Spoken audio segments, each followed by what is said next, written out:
Have you ever felt the echo of missed chances, the silence where the sound of celebration should ring out? That's the sting of lost opportunities due to the inability to truly connect, to resonate with potential clients, to communicate the true value that you bring to the table with passion and precision. And the truth?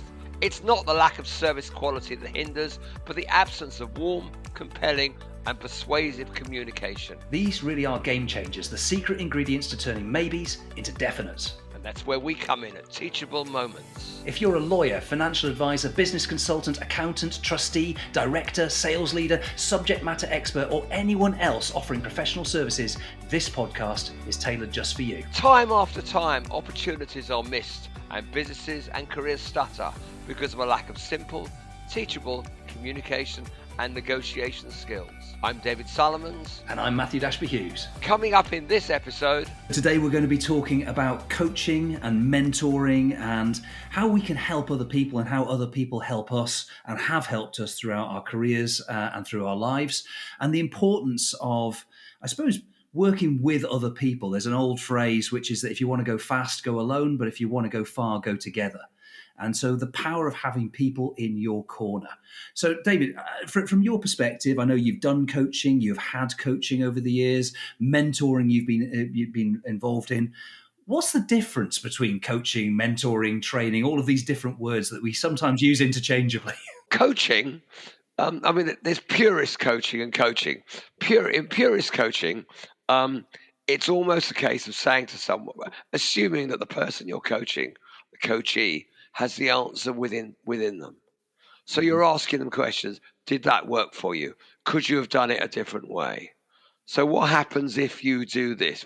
It's a constant, way of asking questions. You can, and I have said, are you up for a bit of my own personal stuff in this? And if they say yes, and they always do say yes, then you can put it in there. But that's almost like a management stuff, Mentoring is, I think, it's more of a challenge. If you think the word mentor. Actually, there are many stories about where mentor comes from. The European one is it comes from Greek mythology. That it was the man who looked after Odysseus, his son, when he went on his journey to the wars. That's right. The son was Telemachus. In fact, it turns out that it was the Greek goddess Athena who was in the body of. He was a guardian of Telemachus, taught him how to be a man, challenged him. There's more challenging in mentoring. When I've had mentoring relationships, they're much more challenging, much more saying that didn't work. Why do it differently? For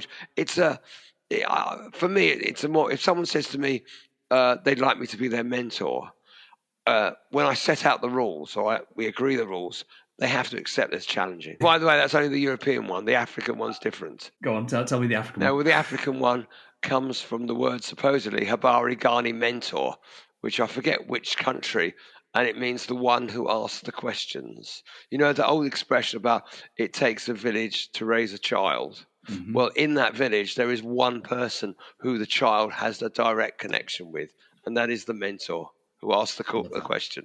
Habari Gani mentor. That's really nice. I hadn't heard that one before. Obviously, I'm very familiar with the European one. So it's and having been brought up on Greek mythology, it's one that I've always just bought into as being that's where it came from. But yeah, the point about it, and I think it works well with the African definition as well, is very much that thing of find somebody whose past looks like your future and listen to them and work with them and have them guide you. So they become like the wise elder statesperson who can guide you on your journey and give you knowledgeable and wise feedback that you hopefully are smart enough to listen to. And that's the mentoring relationship. And there is an element of that within really good business coaching, certainly. But coaching, I think, as you rightly say, it's a reflective process. It's more of a questioning and curious process. And it tends to be really around, as you say, recognizing that the coachee does have the answers within him or herself. So it's very much that, I suppose I always describe it as a journey of facilitated self-discovery. So the coach is a facilitator who asks the smart question, the blindingly obvious question sometimes, that gives you that flash of insight, that eureka moment where you go, why didn't I think of that on my own? Yeah. And very often the frustrating element about coaching for a lot of coachees is I already knew that. I knew this Always, already. hopefully. Yeah, well, that's it. And sometimes it's just having that person, that critical friend who can ask you the awkward question that you kind of know you ought to be asking yourself. I remember years ago, one of my accountability partners. I'm a big believer in having accountability partners, which effectively is a coaching relationship. So I find a peer who I respect well enough and who hopefully respects me well enough that we really care about each other's opinion, but we're not so friendly with each other that we'll let one another get away with stuff. So that's a really powerful relationship to have. That's absolutely perfect. So I had this guy who I work with, annoyingly brilliant. It's really, I mean, when somebody who's like 20 years younger than you are and it just runs rings around you because they've got energy of a 30-year-old. So Matthew, you weren't the cleverest person in the room, were you? If you're the cleverest person in the room, you're in the wrong room. That's room. Yeah. That's the old adage. Yeah. But yeah, so this guy, Sonny, or Sondeep as his full name is, absolute superstar, 20 years younger than I am, trained in the same disciplines that I was trained in, massively more disciplined, brilliant at everything he does, asks the smart questions. So you manage yourself on your behaviors. That's the basic rule, right? So I get to the end of the week. It's Friday morning. We're ready to have our conversation. Friday morning for him rather than Friday afternoon for me because he's in Miami. So we dial into this call, and he's like, "Okay, Matthew, I'm not going to do his accent because that'd be wrong." He says, "Matthew, so how'd you get on with your behaviors this week?" And I started listing these things, and as I'm doing it, I could hear myself making excuses. I could hear that I haven't done my behaviors, and he just looked at me straight down the camera lens, and he said, "Matthew, if this was the other way around, what would you say to me right now?" Because I already know the answer. And I said, "I would probably be saying to you, Sonny, why haven't you done your behaviors?" And he said, "Right, exactly. So here's the thing. Next week, if you don't make up on these behaviors, what percentage of your paycheck next week are you going to give me if you don't do your behaviors next week?" That's a great one. What do you mean? He said, no, I'm going to take at least 10% of your paycheck next week if you don't do your behaviors, and I'm going to give it to the NRA, the National Rifle Association, which is an organisation which obviously we don't have in the UK, but which for good reason, let me tell you, for good reason, for very good reason. But he obviously knows my values, and and he knows that that's an organisation that I would be unlikely to support. Yeah. So he immediately dialed straight into something which was going to be completely antithetical to my fundamental beliefs, and he went, right. Another way of handling it, and I'm just thinking, what would I have said as a coach would have been, what part of you, Matthew, doesn't care about these behaviours? Because clearly there is a part of you that doesn't care enough. So let's take a look at that part. Did you make these things up? Are these just convenient things you can get done on a Friday? Because that's another part. Because you know he's not going to really take your money because you're not going to give him your money, are you? Oh no, the relationship would have been it would have been because that's the whole point about.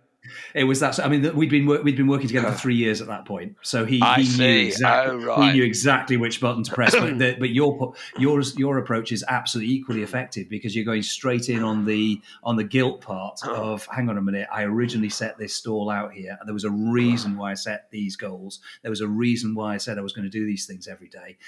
Is that reason suddenly not important to me? What's really going on here? Well, so that's right. Terrific. What's that thing called when you fix something up to make sure you succeed? Mm-hmm. I think the story of Odysseus, where he was traveling and he wanted to hear the sirens, and he had his soldiers tie him up to the sails and make sure they put wax in their ear, so that way he got to do what he wanted to do. And he got to hear the sirens, but he also got to make sure that everything was okay. And that is used as a metaphor. I can't remember the full name of it. So, for example, if you want to make sure you go to the gym every day, okay, you make sure your best friend or the person who holds you most accountable is going to meet you there every day. That's the deal with them. The promises we make to other people tend to be ones that we keep, whereas the promises we make to ourselves, not always, which is really unhelpful and unhealthy, but it's also totally human nature. And there are plenty of things about when you find it hard to keep going, remember where you originally started and why you originally started, which is why what you said was so powerful. But I think having that accountability partner, having those traps that we set for ourselves, here's what's going to happen if if we don't. So I need to do this because otherwise I'm going to be letting somebody else down. I need to do this because otherwise here are the consequences. So having some form of set of consequences around it, it's a really powerful productivity tool. It's a really powerful accountability tool. There's a book by a guy called Nir Eyal, Nireyal, called Indistractable. And I think it's in that one that he talks about keeping focused on the right things. And he, funny enough, he uses a gym example because he lost a lot of weight. He got himself very fit. He used to pin $100 bill to his calendar, and on the days when he was meant to go to the gym. And if he didn't go to the gym on that particular day, when he had to go to the calendar and he had to burn the $100 bill, that was the pact that he made with himself. I think also coaching, there's lots of different types, aren't there? There's executive coaching, career coaching, leadership coaching, and of course life coaching. And I found when I was doing business coaching, which encompasses all the first three, I found when I was doing business coaching, it nearly always ended up as some form of life coaching at some point. Sheryl Sandberg says it in Lean In that you have to bring your whole self to work. The wider point is that when you meet somebody, you meet their problems, and when somebody meets you, then they're meeting your problems. We are our whole selves, whether we choose to put a mask on it or not, and the rule is that if you don't speak it, then you'll act it. It's going to come out some way, some form, somehow, possibly in an unhealthy way if we're not careful. So, there is a fine line between really good coaching and quite deep coaching and therapy. And as a coach, one has to be very, very careful, because if you're not qualified as a counsellor or as a therapist, then you can find yourself in dark territory if you're not careful. It's quite hard because I've had that where I've been coaching. I haven't done coaching for years, but I did coaching for a while where I was coaching an executive at an IT company, and it very quickly got down to it was all about his father. And it was very because I'd done a lot of personal development facilitation. It was really tempting for me to go, well, come on, let's deal with this then. And I had to pull myself out of it because I couldn't, and make sure I didn't leave him in a hole. Because it is really, you're right, it can suddenly go over the edge. You have to recognize when it's time to recommend that somebody talks to somebody else. And I think the key thing is that, and you just talked to it there, is that point about, the instinct to leap in and rescue and to try and solve the problem is always a bad instinct. Absolutely. Because the worst thing you can do is rescue quickly and insert yourself into the narrative, because this is their journey, their narrative, their story. So really your whole job as a coach is to be curious, is to hold space for the other person, to listen to them so that they're truly heard, truly understood. And very often, actually, you find that the thing they need to do most is just talk. I found that when I had coaching, someone was going to talk about me for an hour. It's amazing. I was so happy, and it was great. It was really, really. I mean, I didn't really learn much from I don't think she was a particularly good coach. I learned a couple of things. One was how to use my NatWest app on my phone, which I probably could have found there.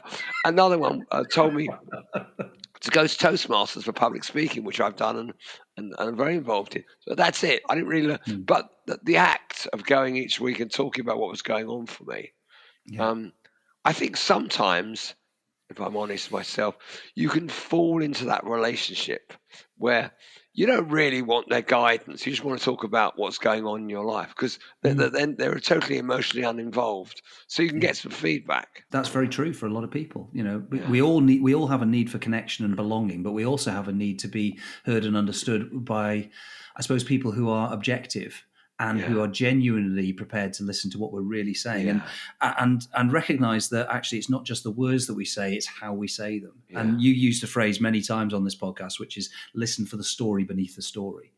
And that is, I suppose, in some ways, the best description of a coach's job. And it's to stay curious for longer, to ask the question, what does that really mean? Why is that important to you? Can you give me an example of that? Just tell me a little bit more about what that means here. What have you tried to do to fix that already? How did that work? How did you feel about that? What was the impact?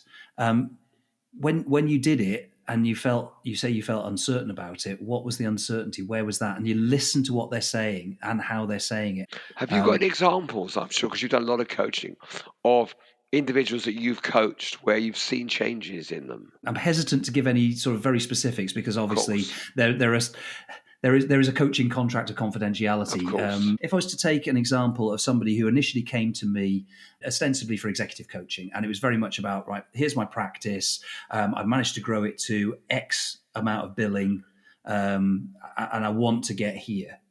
And so the first questions you're asking are very much the kind of, okay, why do you want to get there? You know, I mean, it's lovely to say I want to build £1 million practice.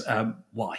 If that's not a crazy question, and there's always a reason why. And it's okay. So, what's kind of time frame? Well, okay, why do you want to do that? What do you want your life to look like? So we start getting it's straight away. You end up in life, Yeah. and ultimately you very quickly find that it's usually about security, it's about status, it's about freedom, it's about those things that actually are wider. And money is almost always a means to an end, not an end in itself. So you start to unpack what that looks like, what the resonant elements of that are in their life, and they move on this journey with me for a year, 2 years, and here we are, like sort of 2.5, 3 years later. And their life, I mean, firstly, they're achieving those goals that they originally set out to achieve, but not in the way that they thought they would be doing it. It's actually through the behaviors that they've had, how they engage with their clients, how they've engaged with their team, how they've built their team, what they the kind of person they've had to become as a leader, as an employer, in order to be able to grow That's in really a way. interesting. And Yeah. they're in a completely different place in their life now to where they were 2.5, 3 years ago. And they are, and this is the most important bit and the really gratifying bit, they're really happy and centered in who they are as a person, which sounds a little bit kind of woo-woo and I No. like going out hugging Yeah. trees. But ultimately, we've only got, as far as we know, this one-time round on this Yeah. ball of rock. And it's only, on If you've average, never whatever it hugged a is. tree, you should hug a tree. Absolutely. It's a Get out great there. thing to do. Getting out into nature is a good thing. I've hugged a tree. We can talk about doing walking coaching as well, because I get out Yeah. into nature with some of my clients, and Oh, I'll walk. really?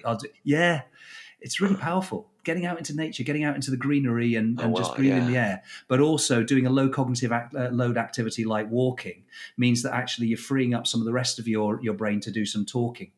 And so you tend to come up with things and form connections and things whilst you're walking out in nature that you wouldn't get in That's. a normal Do you know? conversation.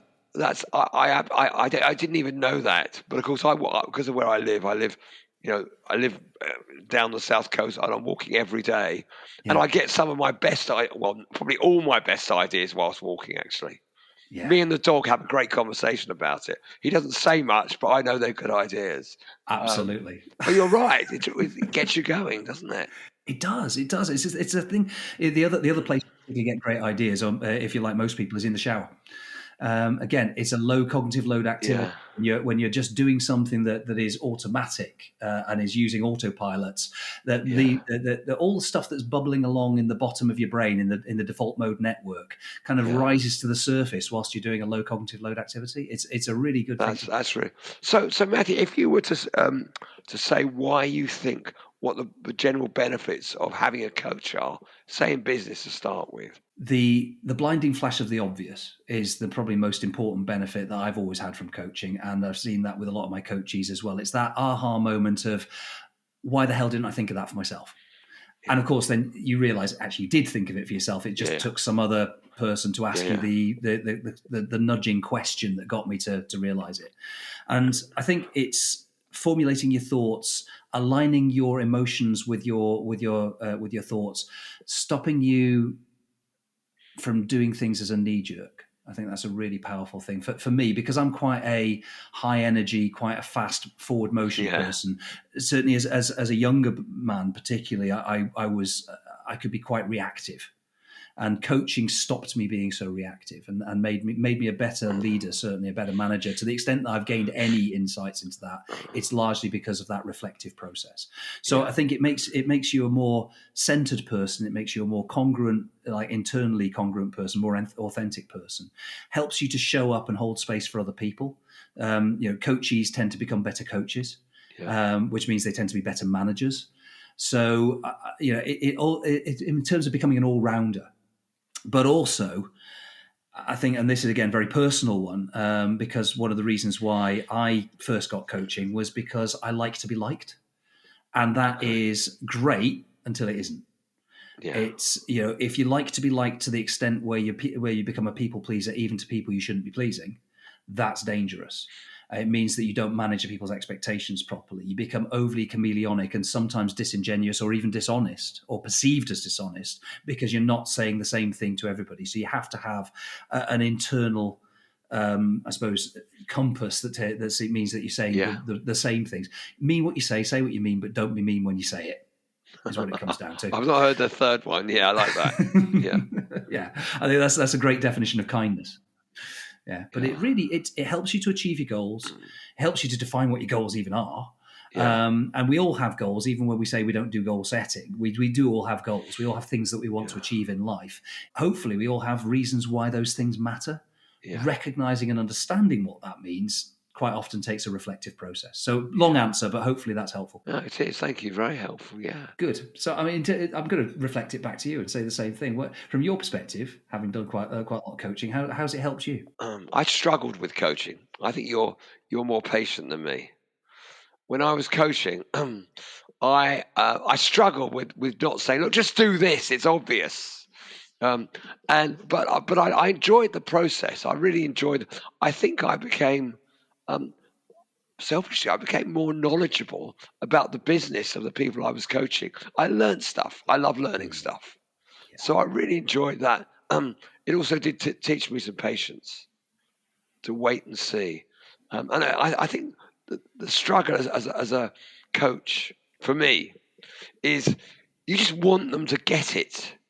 And even though they're finding it within themselves, there's a part of you that goes, yes, when they get it. And if they don't get it, I felt a bit of a failure. And that's not a good thing. I think being coached, I've had very little formal coaching, but I've been lucky to have a great mentor. Which is I didn't really have anybody. I'm not feeling sorry for myself. I started my business when I was very young. I got let down a lot by older businessmen who promised and didn't deliver. Until I met this one guy who became a friend. We did business together, and he never lied to me. And I watched the way that he dealt with people, and it wasn't always nice, but it was always honest and authentic. And I watched, then I did personal development trainings, and I watched the way he treated people around him. Everyone was treated as an equal. Yes. And even if they were doing jobs that you'd consider menial, he would go and watch them. No one ever watched these guys doing this. He'd just go and sit with them and just chat with them. And I thought, that's so simple. I've learned more by informal coaching and informal mentoring than by actually coaching or being coached. I hope I was a good coach when I did it. So I enjoyed it, but I like to be more of a problem solver than assuming that someone's got the answer within them. I don't know. That instinct to be able to solve, to rescue, to problem solve is a very, very strong one for people who run their own businesses. You know, I think. Is it funny the labels we give things now? If you're solving, you're caretaking, you're fixing people. There are emotional labels in the last 20 years that we give to things that were never given before, and these labels are derogatory labels. You know, you're a caretaker, you're a people pleaser. You're not just someone who gets on with people. Yeah. You know, you're always trying to fix. You know, I think, what was that book? Men are from Mars, women are from Venus. Do you remember that book? Yeah, I certainly do. Yeah. Yeah, the first book which was a book that said all men try and do is fix, and out of that book, a whole industry grew. And I think, you know, we these labels started probably then. All of these things are on continua, you know. So being ranging from being somebody who's just very likable through to being a people pleaser, that's a continuum, right? And to some extent, we're all on that continuum somewhere. One would like to think, and you just have to find the healthy balance in any particular set of circumstances, because, you know, showing up and giving of yourself and having a level of reciprocity. You know, it's that Emerson's law of compensation thing. In order to get, you need to give, but you don't do it in a transactional way. So you give without thought of reward. That's you know, colorably you could say, well, that's people pleasing, but actually, if it's done in a healthy and sensible way, where you're not giving too much of yourself and you're doing it in a balanced way that's actually entirely appropriate, it's fine. Yeah, it's a human tribe thing. Of course it is. It is. I think I've mentioned this before. people think if you're not getting money for something, you're not getting paid. Whereas in fact, as we've talked about before, there are many currencies, and one of the currency about feeling love, feeling cared for, feeling important. Those have higher levels than money in Yes. people's. It's like Maslow's laws. And there's also in Eric Berne's book Games People Play from 1964, which is the first book about transactional analysis, which is really a study of how people interact with one another. He talks about psychological strokes, and that we all have a stroke count in our heads. That sort of those little nuggets of social interaction that are vital for us to feel that belonging, to feel that connection. And some people need more than others, but ultimately we all need them because we are a herd species. So you talk about like a stroke count, and you could have this thing where you do your daily walk, like you're talking about. You go out walking every day, and there might be some person that you pass most days, and you'll just do that polite little nod. And that's a psychological stroke. But then let's say you don't see them for a week. Well, then you might stop and actually have a full conversation to say, "Oh, you've been away because you've been away for a week." So 7 days worth of nods have been accumulated that you didn't give. So you have to have a chat. So there's a stroke count that needs to be balanced, and it's a neat little thought about the fact that we do all require some form of connection. And I think being, when you're a coach, recognizing what that social interaction looks like, when you recognizing that people do have this genuine need to be seen, heard, felt, understood. I think that's an absolutely critical thing, and holding space for somebody else, being truly present for them, is one of the greatest privileges in life generally. So I think if you are interested in coaching, either as a coach or a coachee, that's the kind of relationship you should be looking for. And also, and I have a basic rule around this, is never trust a coach who isn't him or herself also coached, because it's an iterative process. It's like a therapist. Correct. Nobody is ever the finished article, and we always still need somebody in our corner, which is a great place to be wrapping it up. So, what would you say the sort of top 2 or 3 takeaways would be from today? I think you should say. I think the coaching. This should be I should be asking you that this time. What are your top coaching tips? Stay curious is the number one. If you're going to be a coach, or you're going to coach anybody, that curiosity is the watchword of this whole thing. Don't accept the first why that you hear the answer to. That's the lazy why. Go digging deeper. Find out what does that really mean. And that doesn't mean be harsh with your interrogation, like why. That's harsh. It's okay. So what does that really mean? Unpack that for me. Help me to understand a little bit more about why that's important to you. So hold space for somebody. Be curious. Listen for longer. Silence is your friend. Don't resist your own ego. Resist the temptation to insert yourself into this thing. It's about them, not about you. So I think that's really critical. Recognizing that human connection is fundamental to all of us, and the coaching relationship will be as beneficial to you to go and get your own coach as any coaching that you ever do for somebody else. So coaches should always seek to be coached. I think that's critical, and recognize that you need different coaches for different things. I think, and also for performance, think for about getting a mentor. Accountability. And indeed, a mentor. I have less experience with coaching, but I've had mentors, and I've been a mentor. Mentor relationship. You could be a mentor for a project, a mentor for a period of time, or a mentor for life, and you choose what you need. Beautifully put. And you did it with the rule of 3 as well. Nice 3 there. That's always always the rule of 3. Love it. Natural storyteller. Fantastic. And what a great place to end it, David. Thank you so much for that. What a great. That was lovely. Thank you so much. We want to hear from you too, so hit the like button and leave us a review, and please share with your friends and colleagues. Make sure you take action and warm those pitches up. And don't forget to be here next time. We have more tips and tools that you won't want to miss. So subscribe now and stay informed, and we'll see you next time.